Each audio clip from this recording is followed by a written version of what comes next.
القديس أنبا موسى الأسود يقضي ليالي مش عارف يتخلص من الأفكار الشريرة والذكريات. يقول لك الشيطان كان بيقعد يحاربه بالذكريات الصعبة اللي كان بيعملها زمان قبل ما يخش الدير، زي شريط فيديو كده عمال يطلع له. وفي يوم ياخد نفسه وبعده كده ويروح للأنبا إيسوزوروس ويقول له أنا مفيش فايدة، أنا أصلا من الأول قلت لك أنا ما ينفعش أبقى راهب، أنا بالعافية كنت اتعلمت زي الواحد يتوب وكده وكنت تسيبني، حتة الرهبانة دي أنا مش قدها. شوفوا قد إيه.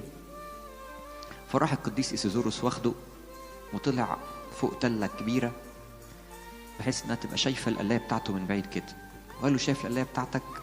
قال له آه. قال له بص كده من الناحية الشرقية بتاعتها. فبص على الناحية الشرقية الأول، آسف الناحية الغربية، فلقى شياطين بتحاول تهجم على القلاية.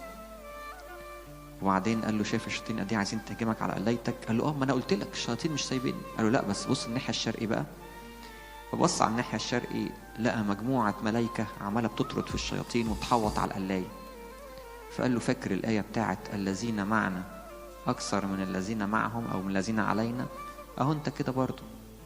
فتقوى الانبا موسى الاسود وحس ان هو مش بيجاهد لوحده، فيتشجع لما يلاقي في ملائكه وقديسين حواليه بيساعدوه.